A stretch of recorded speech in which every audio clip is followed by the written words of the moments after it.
Circle of Hope Network, doing life and being church together. Any other comment? Any other reaction? Any other thought? Yes, sir.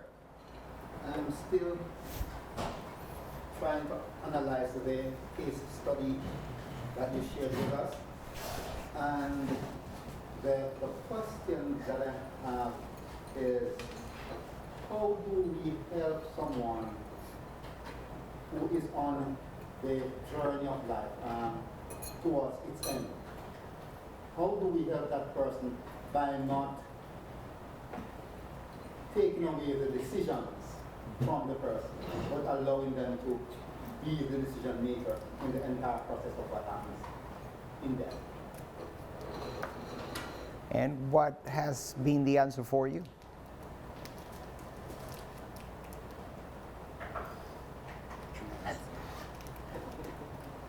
For you, what has been the answer? Is to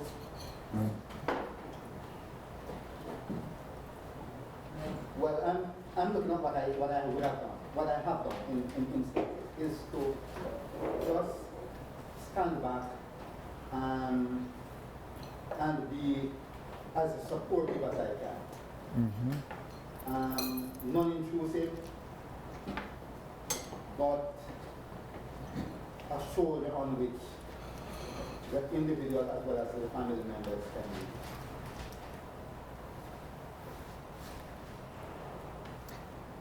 be. What is the change that you're experiencing? What is changing?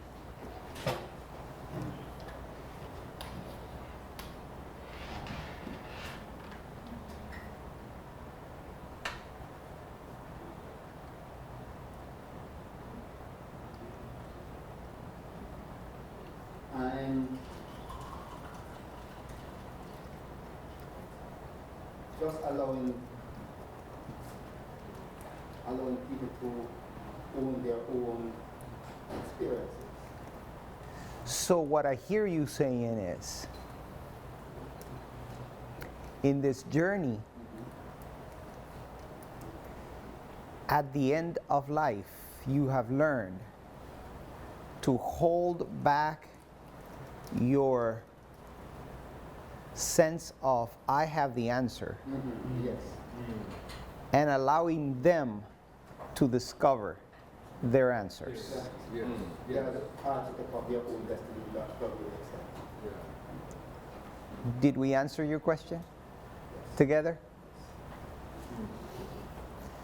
That's the point. I don't have the answer for them. I have not lived their lives. So all I have to do is sit and hold. Talk about being in holy ground, huh? Yes, sir. I have several points very striking that really brings me back to when I was in the two hospitals here. Uh-huh. It was 5 years ago.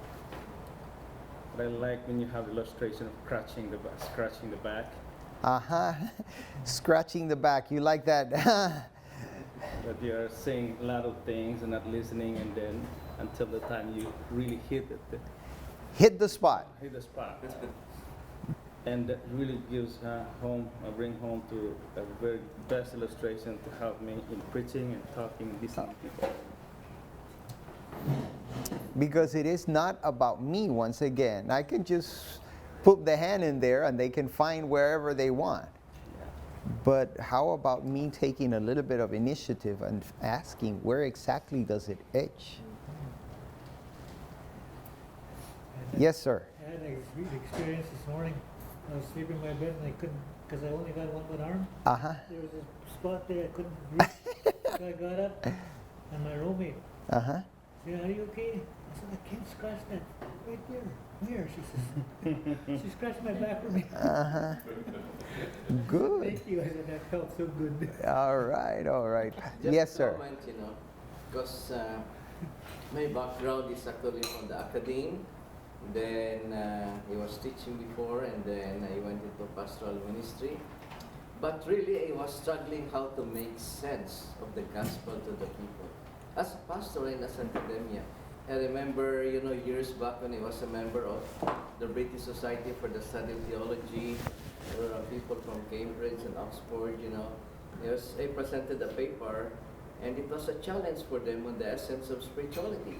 Said, here we are, theologians, very proud, sitting in our ivory tower, speaking about high-sounding words. But what does this mean to the people in the street? Their marriages are breaking up. Their kids are struggling, with addiction. Many people, the secular are, looking for meanings in their lives. So what does this mean? And really, even as a pastor before, yes, I was preaching, I was conducting funeral service. I really don't know how to deal with that. Mm-hmm. That's why my chaplaincy now, I'm still new to chaplaincy, said this really gave me a new paradigm in the ministry. This makes sense for me now. A new paradigm in theology, a new paradigm in pastoral ministry. I'm going to go back to the place where Dave closed. He used St. Francis of Assisi. Francis of Assisi is accredited with a statement. He used to say to his followers, it's interesting, if you ever read his biography, you will find some very interesting thing. He never wanted to be as famous as he became. And so he's accredited talking to his followers and saying to them, preach the gospel, and if necessary, use words.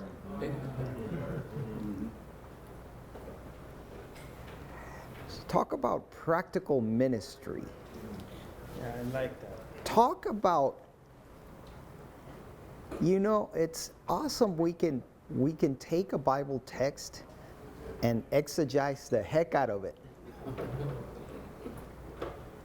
But when those exegetical exercises lack humanity, all we do is, what does it say? What does Paul says? It's like a cymbal that makes clanging gong. All we're doing is filling the air with noise. But when we make it really real, when we make it real. Go ahead.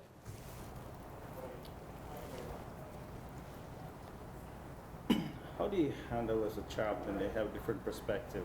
I talked just last Sunday. We have the feeding, pancake, and a lot of indigenous people, over 60 people. And then the Baptists who rented our church was curious about this. And they were, how do you share the gospel? And I learned from CP that kindness alone is already a gospel. Oh, really? Now this coming 23rd of June, we will join you. We need to learn about that. And we have a friendship right now, because what they're thinking, what most of us have been thinking, is sharing gospel right away, but it's the kindness. So my struggle is now is, how do I deal with my members who are extreme, Adventist extremism? Adventist extremism. I think you are introducing my case study for today. What you have presented, I was struggling with that handle over 5 years now. So that's a struggle. I think you're introducing my case study, and I think we can get started with this right away. Take one and pass it along.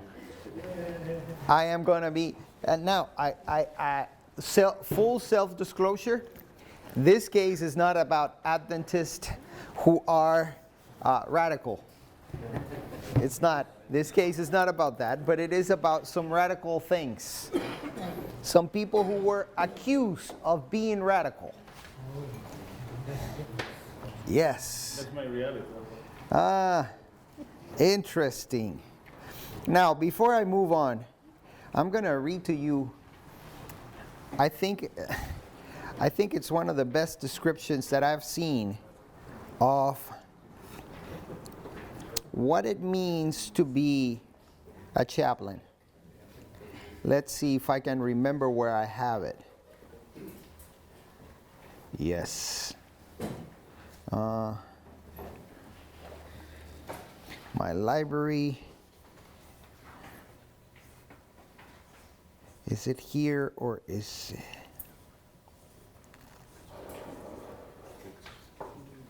Yes, right here.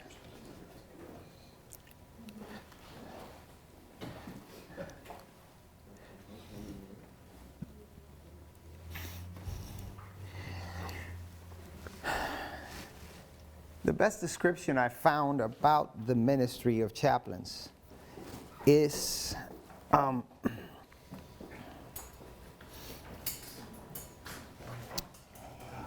part of a children's book. It's called The Velveteen Rabbit. And let me read it to you. "What is real?" asked the rabbit one day, when they were lying side by side near the nursery fender, before Nana came to tidy the room. "Does it mean having things that buzz inside of you and stick out handles?" "Real isn't how you're made," said the skin horse. "It's a thing that happens to you. When a child loves you for a long, long, long time, not just to play with, but really loves you, then you become real." "Does it hurt?" asked the rabbit. "Sometimes," said the skin horse, for he was always truthful. "When you are real, you don't mind being hurt." "Does it happen all at once? Like being wound up?" he asked. "Or bit by bit?" "It doesn't happen all at once," said the skin horse. "You become. It takes a long time. That's why it doesn't happen often to people who break easily, or have sharp edges, or who have to be carefully kept. Generally, by the time you are real, most of your hair has been loved off, and your eyes drop out, and you get loose in the joints and very shabby. But these things don't matter at all, because once you are real, you can't be ugly, except to people who don't understand." That's the definition of chaplaincy for me.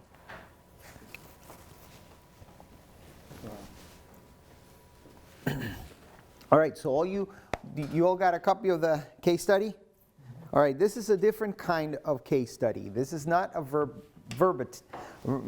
verbatim. My brain is still asleep. I need a copy.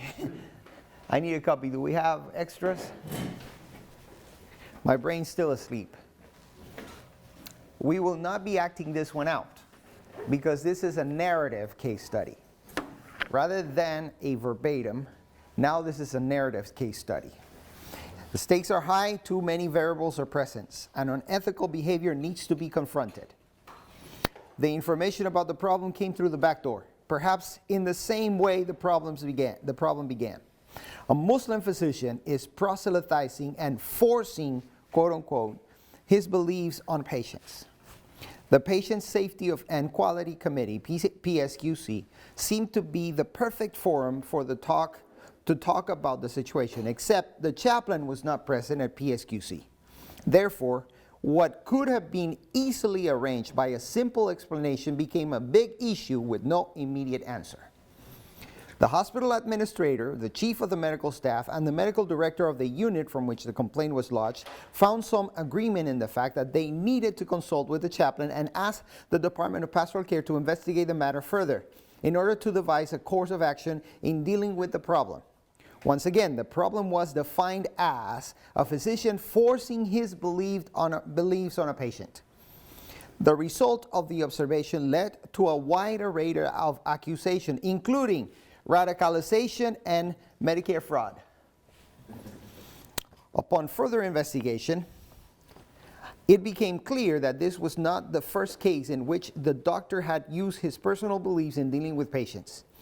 In at least 3 other occasions, there was evidence of either patient or family members of patients complaining about feeling obligated to accept the rituals and literature provided by this physician.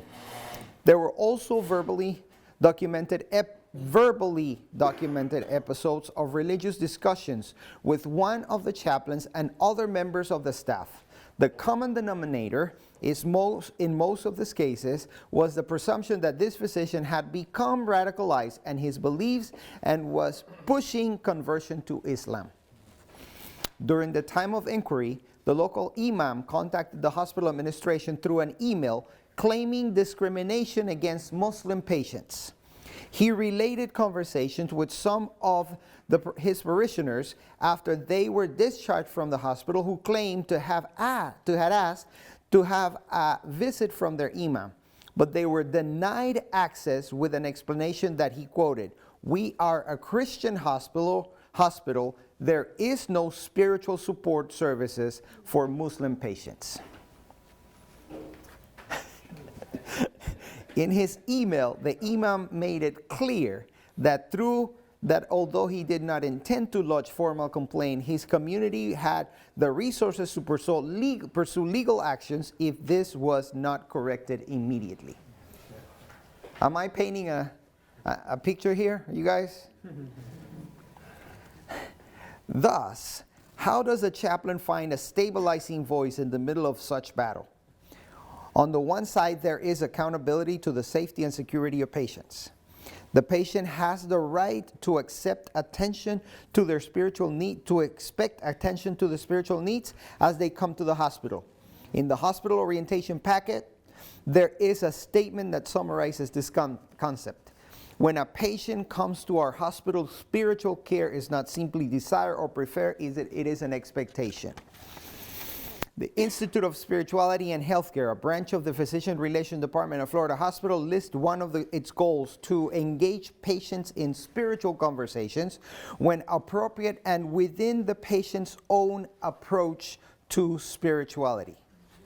Citing Harold Koenig, extensive research of the connection between spirituality and healthcare. Lastly, the Florida Hospital Code of Conduct for Physicians indicate that although there is an open invitation to engage patients in conversations of spiritual nature, the imposition of the physician's own religious beliefs will constitute a breach of the conduct becoming a Florida hospital physician. What do you hear in this whole thing? I'm introducing this problem. What's the problem? Two problems.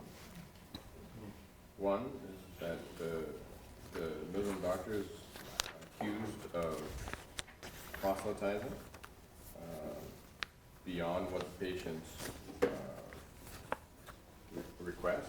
Mm-hmm. And then there's another complaint that Muslim practices are not permitted. There you go. There are two. There you go. No, discrimination against the Muslim patients. The first one is the Muslim doctor is imposing. The second one, Muslim patients are saying, we are requesting help and we are told that there is no such help. All right, results of the inquiry. Patient A, female patient in her 60s, to the hospital, admitted to the hospital for acute asthma by the physician in question. Mrs. A is originally from New York, moved to Orlando with her husband 2 years ago after her daughter was brutally murdered along with her child. Mrs. A presents also symptoms of anxiety regarding her hospitalization. The initial spiritual assessment performed by the chaplain indicated that she was experiencing spiritual health concerns that presented in the form of spiritual anxiety regarding her diagnosis. The fact that during her hospital stay, her husband had to be admitted to another hospital for what looked to be a stroke. It was later confirmed that he indeed had a stroke, only exacerbated her anxiety. So she's in the hospital, came with asthma, she has anxiety because she is worried about everything. I'm worried about her illness and all that. And while she is in the hospital, her husband has a stroke and gets admitted to another hospital. Was there reasons why they were separate hospitals, or was it just location of where? Yeah, I think it was just location in this case where, you know, when, I don't know how it is here in Canada, but in the United States, you get taken to the closest hospital. As part of the communication regarding her spiritual assessment, the chaplain required to report his assessment to the physician and the nurse. The physician must have read the chaplain's comment as he addressed the concerns he offered his own beliefs as an alternative treatment to the patient's anxiety. So far he's not doing anything wrong. The physician is giving his best. He realizes that the lady needs a certain degree of spiritual interventions. And he doesn't know better than his own, right? So he offers his own.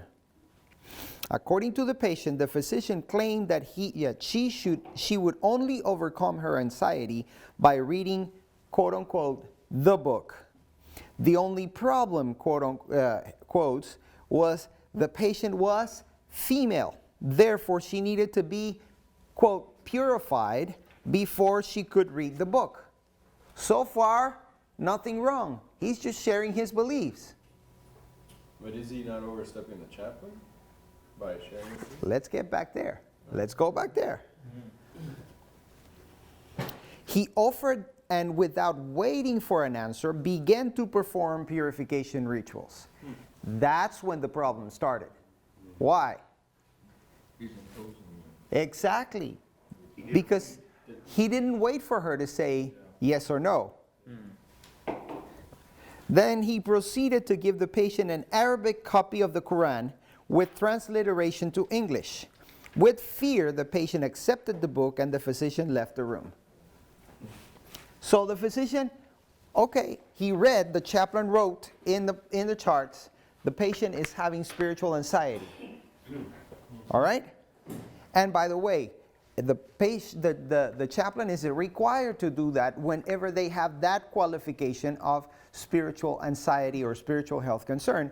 They are required to communicate with the nurse and with the physician. So the chaplain followed protocol.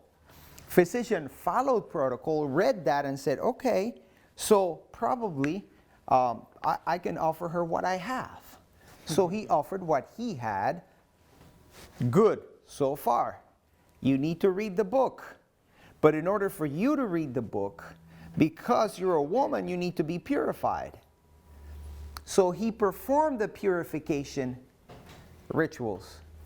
And please, don't think this is something that is, extremely invasive. It's just something very simple where, he, I don't know, probably prayed over her and moved his hands or did, I don't know exactly what it is. I actually never asked what was a purification ritual, literally. I just heard he offered it and didn't wait for her to say yes or no. Went ahead and did the purification, gave her the book, and left. That same night, the patient informed the nurse of her experience. This nurse informed the medical director of the situation, medical director of the unit of the situation, the next morning, and this is how the problem became part of the topics covered at Patient Safety and Quality Committee. The reporting nurse. This is a young nurse, recently graduated. During her first year in the hospital, she has demonstrated an excellent level of care for patients. She has consistently received recommendations from patients and their families. She has been caring for this patient for 2 consecutive nights and has developed a caring relationship with the patients and her family, the patient's son. When approached, the nurse reports that this is not the first time this physician has done things like this. She adds that she finds odd that this doctor comes to do rounds between 10 p.m. and 2 a.m. What time is he doing rounds? In the middle of the night. She claims that he does that to avoid being confronted for his, quote, fanatic behavior. When asked to clarify, the nurse explained fanatic behavior by describing how this physician dresses and looks as he wears a traditional Muslim attire and the usual beard. She went as far as to say as to wonder if the doctor is Taliban.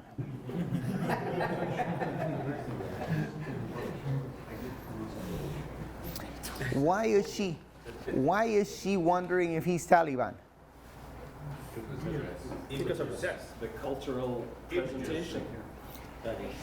But also because she's looking at him through the lens of the media. Yeah, okay. Misunderstanding symbols. I just Googled the purification, Uh-huh.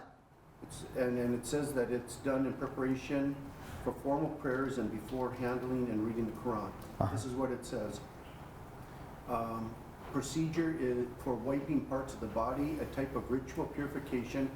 It involves washing the hands, mouth, nostrils, arms, head, and feet with water, and is an important part of Islam.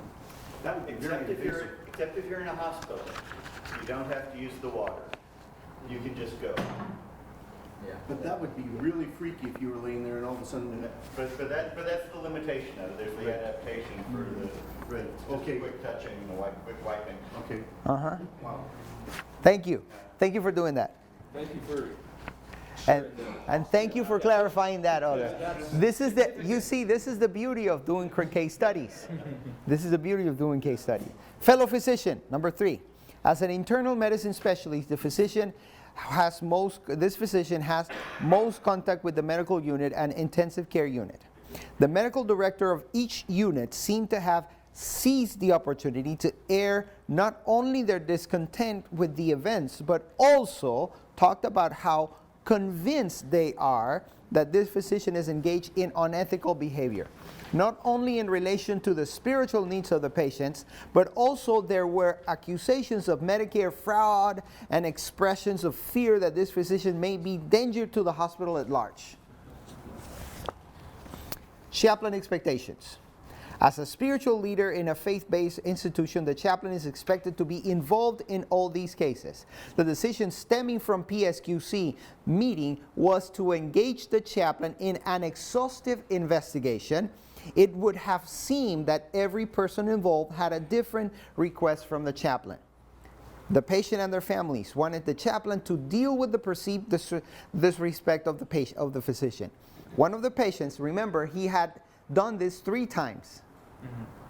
One of the patient's relatives went as far as verbally requesting that this physician would lose his practicing privileges. In the case of the actual patients, every one of those 3 patients, I called them, each one of them, I spoke with each one of them. Every one of them had a very fearful attitude. Neither patient wanted to be a part of the possible conversation with the physician. And the one patient that was in the hospital during the investigation process is specifically requested that the issue would not be addressed until she was discharged from the hospital, in fear that the doctor may take it as an offense. The nursing staff expected the chaplain to come in and set things right. Some of the nurses even voiced approval of the request to withdraw practicing privileges. It would seem that the staff in general were expecting to see what course of actions would be taken to apply corrective measurements. It is important to note that although everyone involved in nursing claims to have known about the issue from some time, none of the nurses or nursing leaders that were consulted seemed willing to document the incident through the proper channels.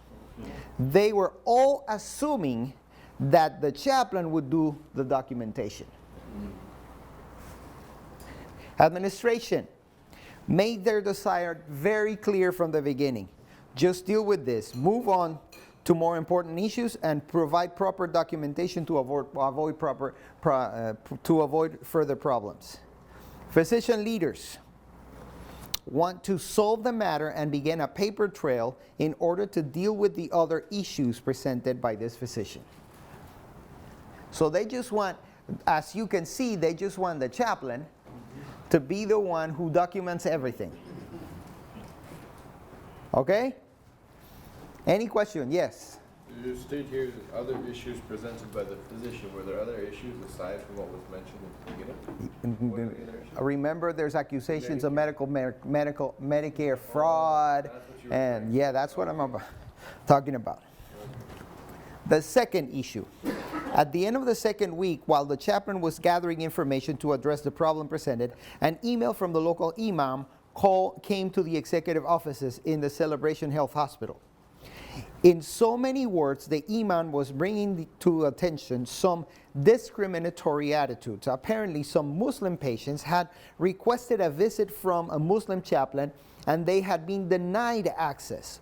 Upon further investigation, it was discovered that it was not nursing who denied the access, but it was actually the intern chaplain who had simply disregarded the request, adding that he was not Muslim and he did not know how to make a connection with the local Muslim clergy. It was quickly identified that there was a need for further education for this chaplain intern team, but certainly the added pressure of an angry clergy person threatening to pursue legal avenues was not helpful. Therefore, with all the expectations listed before, it must now be added that the local Muslim community is expecting the chaplain to find a solution that both honor their freedom of belief and give them an opportunity to practice their faith and use it as a healing tool in the hospital setting. You okay? Any questions so far? So now you see that I have a bunch of Christians that are affected by the media, by the way the media presents this. They're all affected by that. They're all pointing the fingers. They're all asking the chaplain, you be the one who deal with the problem. Are you with me? All right, what's the Department of Pastoral Care policy? In dealing with this issue, we must stay within the boundaries of the policy and procedures of the hospital. The guiding principle can be summarized with the statement, it is never appropriate to proselytize with individuals who are a captive audience due to their vulnerable state. The Code of Conduct for the physician states that every patient has the right to receive spiritual care when appropriate and within their own choice of belief. Physicians are never to impose their own point of view to patients. The procedure when a patient has the desire to connect with a specific religious organization is as follows. Once the patient verbalizes their desire to any member of the care team, the pastoral care department is to be notified. The chaplain assesses the patient's request and identifies the religious groups of their choice. Request permissions to make contact with them and bridge communication and document in the chart that the patient has made such a request. Number 3, through the ministry of spiritual nurture, we had that ministry in the hospital, this ministry of spiritual nurture. The chaplain makes a connection between the patient and the religious group of their choice. It is left to the patient and the religious group to formalize the communication. As part of the ministry of spiritual nurture, the hospital chaplain has connections with all faith groups, including Buddhist, Roman Catholic, Jehovah's Witnesses, Jewish Orthodox, Muslim, Latter-day Saints, and others. The Pastoral Care Resource Library also has access to the sacred writings of all denominations. And if there is something they do not have, there is a way to contact further resources in order to accommodate the specific needs of every patient. Once again, the working policy is very clear. The mission of our organizations calls us to respect all and protect the rights of the most vulnerable, our patient. In conclusion, there is a policy mandate as well as a missional mandate for the chaplain in this case. Ethically speaking, he or she is to protect the rights of the patient. Yet it is important to understand that in this case, there are many patients. Number one, the patients in the hospital sense have already been identified. They have already expressed their fear and their desire to solve this issue as soon as possible, but also making sure that their identity stays confidential. Number 2, the family members are in 2 camps. Some of them are very vocal and seem to be after blood.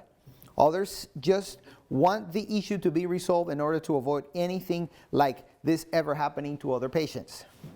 3, the nursing team feels like this physician has to be reprimanded, but they do not want to get involved by completing a citizenship report, which is the document that they need to do.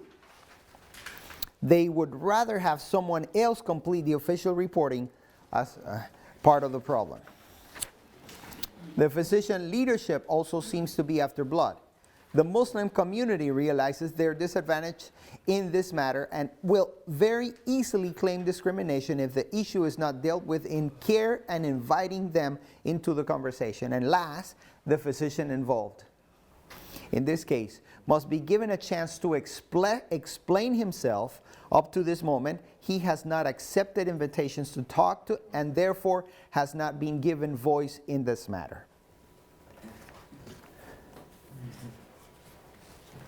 Are we clear? Good explanation of what's the situation. It is necessary to remain professional in reporting experiences like this. One of the ways to remain professional is writing in the third person, but when it comes to writing personal feelings and journey, it's absolutely necessary to switch to the first person. Throughout the entire time, I was keenly aware of some things that were happening in me.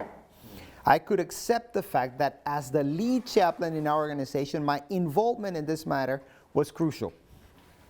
I'm quite aware of the policy. I saw this as an opportunity to demonstrate that chaplains can indeed be a stabilizing influence in an organization, even when stakes are high and emotions are strong. I was able to identify staying focused in the real issue, respect for the patient's spiritual needs within the context of their choosing is widely important goal. This wildly important goal gave me the necessary elasticity to be applied to all parts of the problem. And once I was able to extend the same goal to within all the parts of the lead measure, became clear that the battle became easy to win. Keeping that goal in mind, the patient and their families were frustrated because they had not requested Muslim interventions to take care of their spiritual needs. Nurses and other physicians viewed the intervention as disrespectful, and the doctor involved saw this intervention as something quite normal, as he was offering what he'd had. It quickly became clear that all parts needed to know that this issue was becoming such because protocol had not been followed. After apologizing to the patient and their families, I took the time to explain the pastoral care procedures to the nursing staff and the physician leadership. In the conversation with the physician involved, we approached it from the point of view of teaching him what was the procedure. Once he was convinced that the procedures made provision for patients of all faith backgrounds, he willingly accepted the conversation as edifying and communicated with his imam that he felt included. What did I do? I came to the hospital at midnight because he was there at midnight. And I went to Dr. A. I'm going to call him Dr. A. Hey, Dr. A, who are you? My name is Ivan. I'm the hospital chaplain. I'm actually the director of pastoral care. Ah, so you're that guy. What do you mean I'm that guy, Doc? Well, you know I'm in trouble. Well, I just wanted to talk to you about that. Do you have a minute? Well, I'm kind of busy now. Come on. Let's have a cup of coffee. Would you can't imagine how many conversations I had over a cup of coffee that made a big difference. Let's have a cup of coffee. All right, let's have a cup of coffee. So we moved over to the physician's lounge and started having the conversation. Tell me about you, Doc. What do you want to know? Well, where are you from? What? Tell me. And he shared with me a few things. I shared with him who I was and what I had. And I asked him, do you know what a chaplain does? No. Well, funny you should ask. Here, we had a computer right there, and I pulled up the policy and procedure of the hospital, and I showed him. And he went like, wow. And Doc, you're not asking me, but let me give you my resume. I have a Master's of Divinity. I have this. I'm board certified with this organization, that organization. Chaplains are board certified? Yes, chaplains are board certified. I've taken this education, I've done this and that. And let me share with you something interesting you may not know. This is the policy of the hospital regarding when someone has a spiritual need. And we're here to be with you, Doc. I know there's a lot of people that's after your blood. I know there's a lot of people that want to get your head cut off. But I'm here to be your buffer. My job is to protect you. What? Yeah, that's my job. What do you mean, Ivan? I changed. Do you see how the conversation changed from who are you? Now, what do you mean, Ivan? I said, Doc, this is the way I do things. This is the way I'm here to support you. So the next time you see a patient that has that problem, here's my card, call me. Anytime, day or night. I'll take care of you. Are you sure, Ivan? Yeah. I came the next day at midnight. Doc, how you doing today? Good. What are you doing here? Just came to check up on you. How you doing? Good. Tell me, Doc. Tell me, what is the meaning of your dress? The way you're dressed.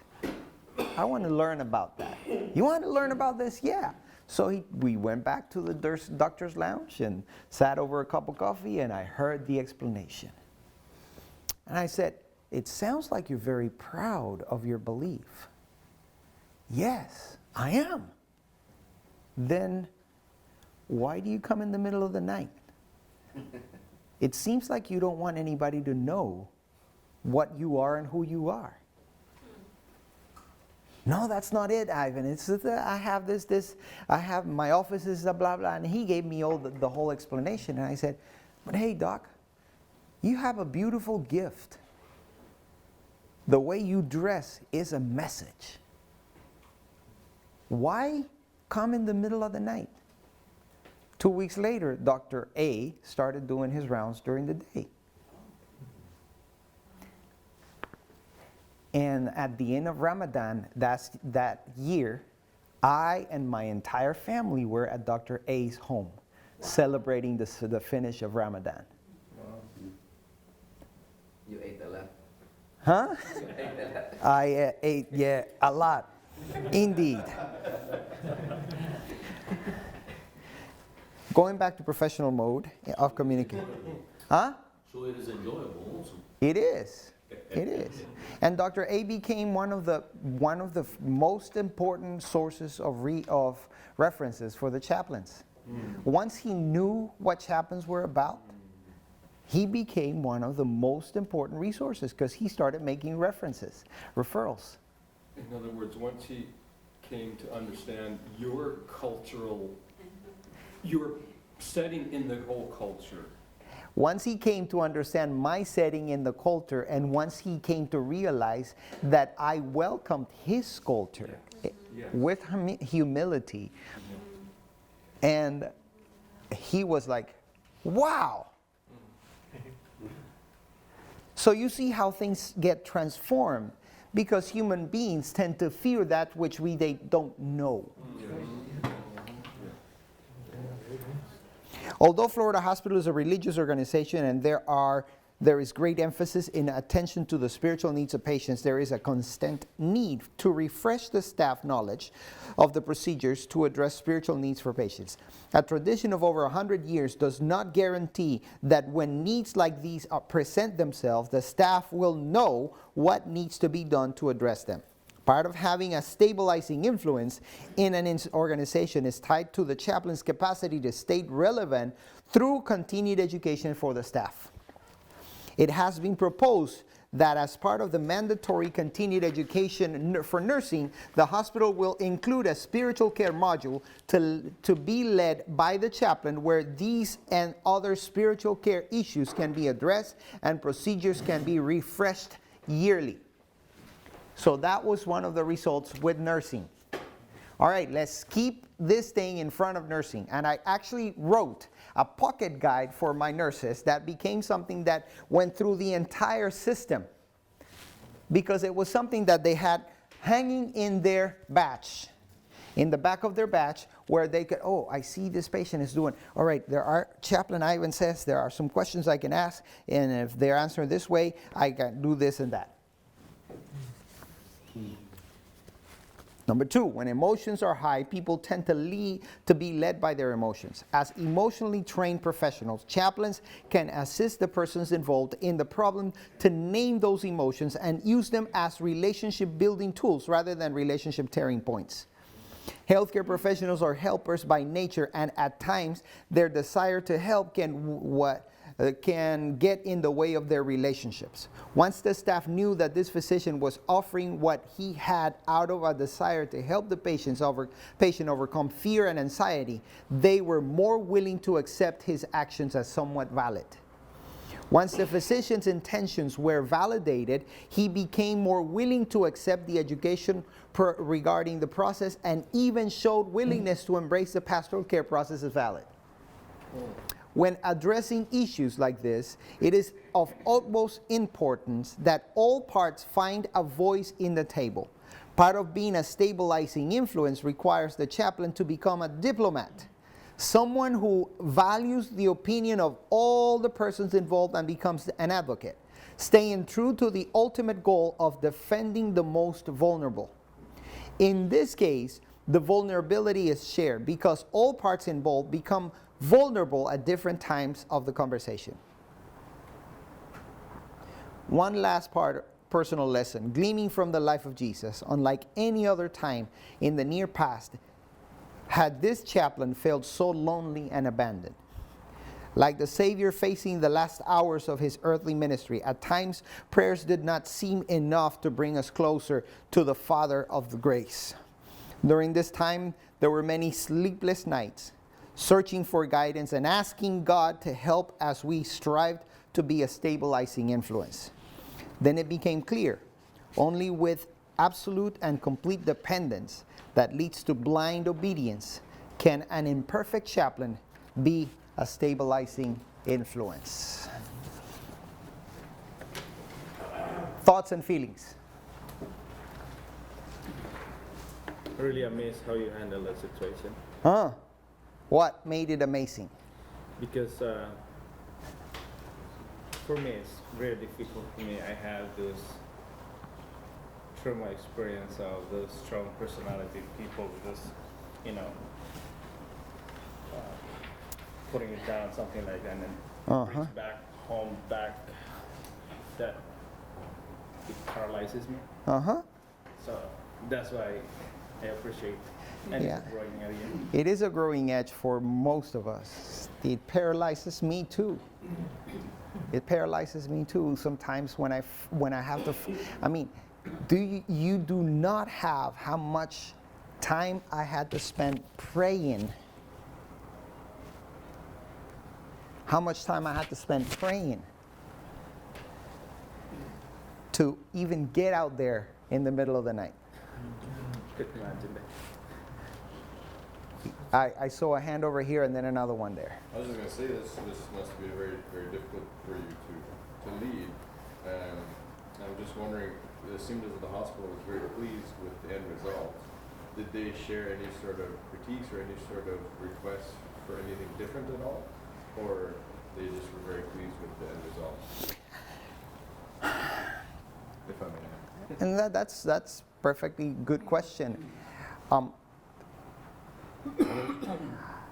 This is a report of about 3 to 4 months of work. Oh, okay. It's not once it done. In the latter part, you see that, for example, I had to, we decided that some of the things that came out of this was, hey, we need to keep this thing about identifying the spiritual needs of our patients and knowing what to do. And it seems to me, as I'm saying this, it seems to me that the story repeats itself everywhere I go. Everywhere I go. Why am I saying this? Because I left Florida Hospital, so I have a different set of circumstances. But when I was there was a policy, and there was a procedure that was established. And although the procedure that was established was pretty much available for everybody, people, when the need arose, people ran like cockroaches because they didn't know what to do. But it was there. So when we had this situation, we started to teach people, to show people these are the things that you need to be doing. These are the things that you need to be. Are you with me? Yeah. Then I leave Florida Hospital and become now a chaplain. I work now for the North American Division of the Adventist Chaplaincy Ministries. And what I find is we have Adventist Chaplaincy Ministries has been around for 35 years. We have a department in the General Conference and in the North American Division with very clear policies. But man, do I still get phone calls from people that have no idea what to do with chaplains. Some time ago, when our boss leaves the country, he leaves one of us in charge. Bill has been in charge once, I've been in charge once, or Chaplain Washington Johnson has been in charge another times or so. The last time I was in charge, I get a phone call from a conference president that shall remain nameless. Calls the office, and the phone call comes to me. And he is, hey, Chaplain Ivan, hey, how are you, sir? How can I help you? He goes, I have a question. Yeah, what is it? I have a chaplain, that has accepted a call to come back to be a pastor at a church in our conference. Oh, nice. So, yeah, I want to know, first of all, if their ordination as chaplains is valid to be an ordained pastor. Say what? I want to know if he's ordained as a chaplain, is that ordination valid to be a church pastor? What's his name? XYZ. Okay, give me just a minute. And we have a database that has all the chaplains that are endorsed and all that. So I gave me the name of the patient, of the person, looked it up, boom, there it is. Clicked on the name, go to the files, and there is a copy of the person's ordination certificate in his file. So I clicked on that, and boom, it comes in my screen. So-and-so has been ordained to the gospel ministry. And then I look underneath, and guess who had signed the certificate for that ordination? That same conference president.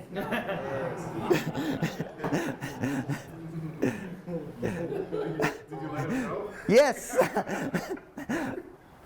Yes. He's like, so ordination as chaplains is the same as ordination as pastor? I went, no. Ordination as pastor gives a chaplain an ordination. A chaplain is ordained as a minister of the gospel. It's not ordained as a chaplain. Oh. So there's no difference? No, there isn't. And how do you know? How do I know? Go to FA 05 in the policy book. Is there such a yes, FA05 is the entire policy about chaplains and about chaplaincy ministries. So, once again, policies there. We have a department in the church, but still, man, we are dealing right now with a problem that some church pastor somewhere wrote a letter for a couple of ladies that are not theologically trained. They're elders in his church, but they completed CPE through CPSP. He wrote the letter, and then CPSP gave them board certification as Seventh-day Adventist chaplains. They're not. They cannot be, because they do not have the theology component in the education. They are not pastors. Period. So, once again, we have all these problems because people don't follow the policy, and it's there. Over there. One ignorance is, I'm looking at the concept that the doctor was ignorant in terms of your role. So he had no excuse to do what he did. But I recognize that you took the bridge builder's approach, and you were non-judgmental. And I think that's one of the things that may have alleviate any tension that may have arisen. Because you were non-judgmental in your approach, and you also took time to befriend him, so that whatever challenges he would have had with you were diffused. And I think that approach was a very unique approach. What makes it unique for you, my friend?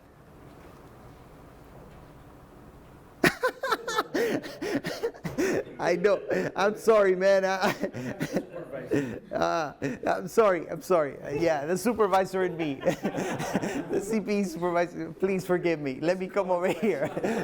Let me take another question. I was wondering, do hospitals have a procedure that when someone gets, when a physician gets hired, are they aware of these things, or did a procedure need to be put in place so that those physicians in the future were more aware? That's a good question. You know how many times in organizations people put procedures into their list of practices of things that they do, but just because they have to show there is a procedure for that. Yeah.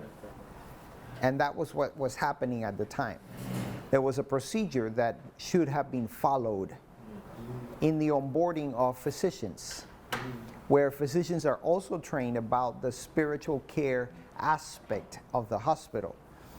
But many a times, someone somewhere in an office just put some initials in a piece of paper that said, okay, the physician has been told, there's a chaplain, there are chaplains in the office. Oh, are they? Yeah, okay, boom, that's it. But there is a need to follow that through. And problems like these demonstrate that when procedures are not followed, we get into trouble. We get into trouble. Now, I'm going to go back to this creative way of addressing. I think this creativeness is afforded when you as a chaplain realize that you are the pastor in this organization. You are the pastor in the organization. And you also need to realize that there are in your congregation, because I thought in that way, there are in your congregation people that believe different than you. And so when they believe different than you, there are two things that need to happen. Number one is that you need to be very clear in your own identity, because you may end up compromising your identity in order to accommodate somebody else. And you notice that I never compromised my identity in this case, nor did I do that in the previous case we talked about. So you do not compromise your identity because you are grounded in your identity, but you also know that you have a pastoral responsibility to this guy that looks like a Taliban. So whether he knows it or not, you look at him from that point of view. And that gives me that creativity. That at least that works for me. That gives me and affords me that creativity so that I can adapt the ministry to his needs. And once again, it goes back to that thing that you keep, it comes with that cultural humility. I don't know anything about you, but I need to know you.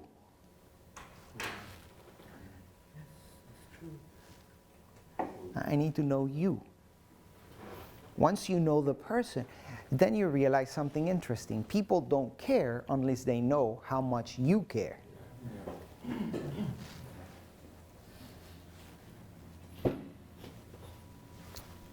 Any other thoughts and feelings?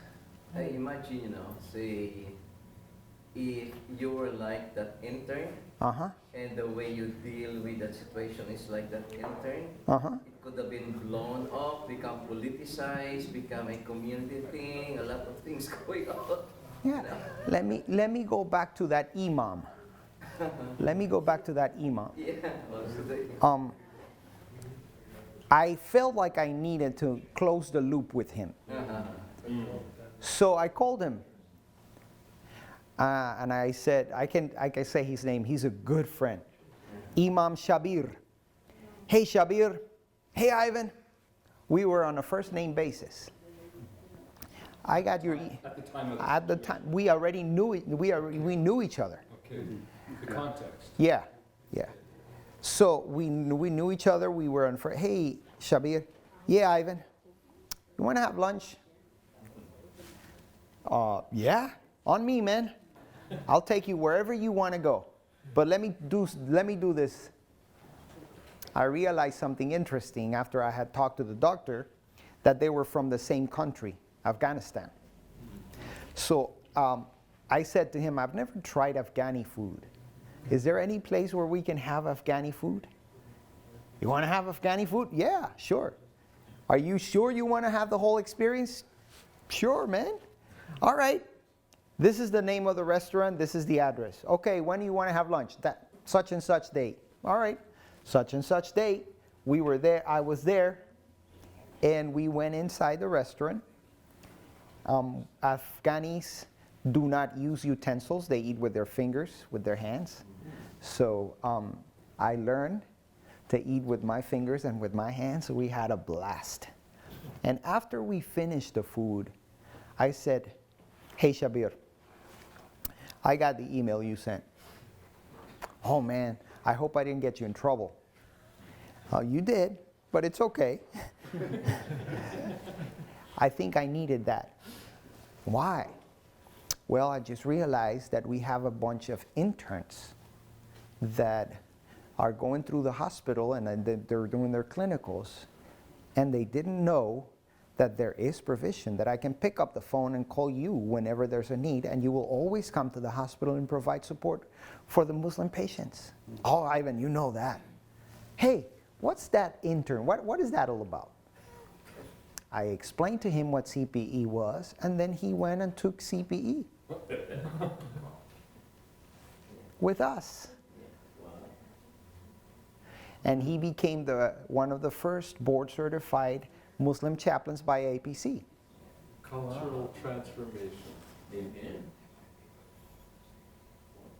So, and do all the stories have happy endings? No, they don't. At least these two stories have had happy endings. I sat with him. I told him, this is what I did. I want you to know, this is what I did. I had a meeting with all the interns that are covering our hospitals, and I gave them this piece of paper that has all the information about how to breach with the community, how to breach to the people that are in the community that can provide ministry according to the spiritual needs and the religious beliefs of the patients. And I also want to connect you with my director of the Ministry of Nurture. And what we created with this Ministry of Nurture was very simple. This is the concept. When someone gets to the hospital and they have disconnected from their own faith experience, they've disconnected from their own beliefs, and they express desire to connect with someone, the chaplain asks, who do you want to connect with? Oh, I want to connect with the Muslim because I think the Muslim speak to me. Okay, I'm going to connect you with the Department of Nurture, Spiritual Nurture, and they will make the connection between you and the local mosque. Will you do that? An Adventist hospital making connections between people and other religions? Yeah, but we also made a lot of connections between people and Seventh-day Adventist churches. And a little bit of a bad commercial. I don't remember how many connections I made, and I want to say that probably in 16 years I was there, probably 2 or 3 times there was follow through. I connected people with the Seventh-day Adventists, but many times that Seventh-day Adventists never called back. All right. Yes, sir. I think listening to you, what gives you the edge is your spirit of open-mindedness, creativity, and inclusiveness. And that I believe is important as well. And that's what that's what Jesus was. I receive it. Thank you. I think that on every level, it really breaks down to one word: communication. Relationship, communication, taking the time to sit and talk with the person, communicating with them, finding out what, tell me your story, tell me what, every story that every level on every story you've told, it's communicating with the person. It's not just, well, this is what I think. You have to take the time. So you see now, my undergirding principle in this whole thing is, behind every behavior, there's always a story. And the job of the chaplain is to get to that story. And you can only do that through communication with them. Yeah. So I saw a hand here, here, and here. It's very disheartening to hear that when you try to make these connections with Adventist pastors, is there no accountability that can be pursued so that it improves? I don't know about that. Really don't know. I mean, probably they have very busy lives. And they have very busy ministries or whatever the case was. But I really don't want to make a judgment call on this. All I'm stating is my sadness that we tried to make the connections. We tried. But and the good part of this story is that the 2 or 3 families that got connected, they became Seventh-day Adventists, faithful Adventists. I had a chance to go baptize one of those families. So that was good. But I can only imagine if we had the follow through, how many other families would have joined, how many people would have felt I can also say probably that maybe with the new pastors that are in the area right now, maybe there may be another idea or another philosophy of response. But at the time, that was what happened. Remember also that I shared with you my own relationship with the local pastor. How he felt threatened by me. And, so I saw a hand here, here, and then there. I didn't have my hand up, but oh, okay. I want to say I admire your open-mindedness because when I was looking over the case study, I never assumed that the physician didn't know what I thought he was doing it on purpose. It never even came to my mind that he didn't, know that there were other avenues that he could take. And so I admire that because usually when there's a lot of dispute, you get into a situation, everybody has presumptions and they don't take the time to find out, you know, as you said, what people's story is. Whatever happened to presume innocent until proven guilty? Exactly. So, Yes, I sir. have a question. You're the director of the chaplaincy in Florida. I was. How do you handle the debriefing? After all these things, where do you get the strength? And I believe that each one of us has our own past, maybe some Well, trauma, because for me, debriefing for us in our department, I was responsible to provide the debriefing, For you. provide the debriefing for everybody else. Okay. Remember, I'm the director, Yeah. so I'm the one responsible to provide the debriefing for everybody else. But I count it a blessing that I had a VP of Mission and Ministry, the person that I reported to, the person that was above the one that I reported to. The one that I reported to, I wouldn't spend a day, I wouldn't spend the 25 cents calling him. But the person that was above him was my mentor. And we had monthly lunch, no strings attached meetings, where we would sit down for lunch, and it was just about both of us. Tell me what's going on in your life. I'll tell you what's going on in my life. There was no agenda. It was just the time for the two of us. And that was my debriefing. it's good to know that because we had I work in a hospital, so we have that, but in the church, we don't have that. Well, in the church setting, you need to get somebody. You need to be the one, as a pastor, to be the one searching for someone. You need to be the one who looks for someone that will be that person. And you make it clear. I want you to be my accountability partner. I want you to be the person that I am human with. Yes, sir. In your story, you include a little bit about the reporting nurse. In your intervention, in the process of your intervention, were you able to reach out to the nurse? Yes, I was. Katie is her name. And out of that was born a great relationship, and Katie is now the nursing director of that unit. But Katie started as a graduate nurse that was working nights. And I know her, and she has this awesome, caring, beautiful heart that worries about her patients and prays for her patients and prays with her patients. And but at the time, she was just an inexperienced nurse that was hearing the story from the patient's point of view and was looking at things and not putting them into perspective.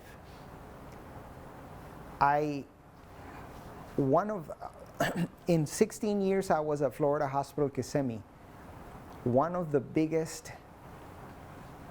accomplishments I feel I had was that we had 5 nurses that took CPE, and we had 2 physicians that took CPE, that went and took the clinical pastoral education training. And they never thought they wanted to be chaplains. They just went there so that they could learn how to best take care of the spiritual needs of their patients. And Katie was one of those nurses who took CPE.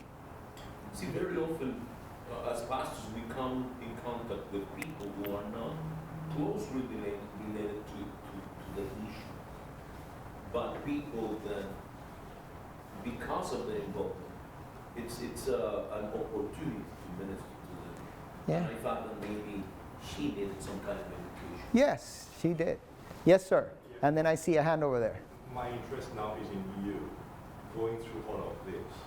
What system did you put in place in order to create a support system for yourself, for your own emotional health? I already talked about that. I had my own relationship with my VP of Mission and Ministry. And so when things got tough, one of those sleepless nights, I called him next morning. I said, I need us to have a lunch meeting today, man. I need to talk about this. I need you to help me clear out some things that are happening in my mind. And so I was intentional in having someone to go debrief, to go unpack. And it's the same thing I have. There are times when in my job right now, I get overwhelmed and I pick up the phone and Bill, have a minute, let's talk. And we just talk on the phone. Or he has done that the same way. Ivan, can you talk? And we just talk and support each other in this process. You learn that as a pastor and as a chaplain, you have to put away all those fears that, you find someone that is safe to talk with and you talk with them. Yes, sir. I would like to know some of your suggestions for a pastor like us that we are not in full-time chaplain to do a better job as we serve our peers as a chaplain, right? I don't have this call, but I need to act as one. Right? And I have heard beautifully this idea of the presence, being present, right? Do you have any other suggestions that will make our experience as we visit our members and relatives in the hospital, that would be you can do better on that aspect and accomplish better? I'm going to unite the idea of that ministry of presence. And perhaps later on, maybe tomorrow in my presentation, I'm going to give you the biblical basis for this ministry of presence, my biblical explanation for that. I'm going to give you that. But I'm going to add to that ministry of presence a very simple direction. Remember that you have one mouth and two ears, which means you're supposed to listen twice as much as you speak. That makes sense? Yes. So when you go visit with patients, when you go visit with your church members, when you go sit with your church members in their homes or anywhere, you just have lunch with them or whatever the case, when you go to be with them, shut up and listen twice as much as you speak. Just listen. Ask questions. I will recommend, for those of you who are in church ministry, or for all of you, I will recommend this awesome book, especially created for pastors, entitled Listening and Caring Skills by John Savage. Listening and Caring Skills by John Savage. And put that into practice in your ministry. And then I'll give you my card and call me back in a year. Tell me how it works. Because I think the scope that you're presenting is amazing, right? And just considering a experience that I had a few months ago where I had a physician calling me and saying, and I'm talking Saskatoon, it's not a Christian physician, but I need you here because this patient is better way when you are here. Please come right now, right? I never had that experience with physicians or nurses before. And then they're calling me, hey, need you here, please come because you change this. And I was not even able, how to use this opportunity to minister to the physician, and right? And listening to you, a few ideas came, but any thoughts and inputs would be most appreciated. Just initiate the conversation. Just get there. You may be overwhelmed by the things that you hear because it may go over your head. Express your appreciative curiosity when you're saying, but doc, what does that mean? Help me understand. So learn all those things so that you can be you can have this conversation, you can have this relationship. Just remember that by the mere fact that you're a pastor and a chaplain or whatever it is, you have a pastoral presence. Let's put it that way. The number one tool in your ministry is relationships. And the relationships have to be built from the point of view of empathy, from the point of view of compassion. Let's realize that we are both human beings here, that we need each other. Remember I said that about Maury. Did I speak to you about Maury? Tuesdays with Maury. I've spoken in so many places that Tuesdays with Maury. You ever heard that book? Read that book? And there's even a movie you can watch on YouTube, Tuesdays with Maury. Maury is a professor, and he's dying of ALS. And his star student, comes every Tuesday to learn how to live with his professor. And when Maury is about to die, he says to Mitch, his student, he says, you know, when we are born, we need each other to survive.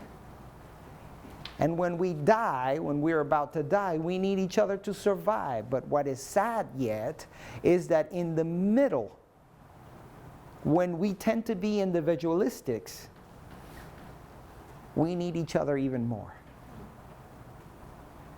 So think about that and use it. I saw a hand over here, and I think we need to stop for our break.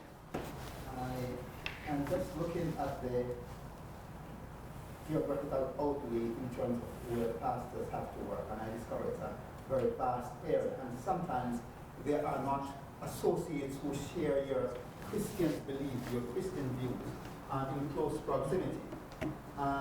But some of our greatest assets can be pastors of other faiths. And so if you do not have a close ally, it would be good to have other pastors from other religious backgrounds, or relate to develop a good relationship so that you can network via your phone. But it is always good to have someone with whom you can confide, you can share your concerns and your fears. Because when we are bombarded by real difficulties, real challenges in the trenches, in terms of sometimes as pastors we are really at war. We have seen the devil unmasked, and we really need a shoulder. And so it's good to have either your ministerial secretary or your conference president, but find a friend, as you have said, because in those moments you really need to have a shoulder. So network with the priest in your community, network with, as you said, an imam or some Muslim, because some of these persons are good people with valuable insights. Yep. So network with these people as well. Yep. Yep. All right. Because my closest friend back home in terms of outside of the Adventist circle is a Baptist pastor. We share together. And we have been good friends for all these years. And whenever I have a challenge, I can't call anybody else. I call him and we'll chat for hours. So it's good to have. Yep. You need that. All right. Let's take a 15-minute break. Circle of Hope Network, doing life and being church together.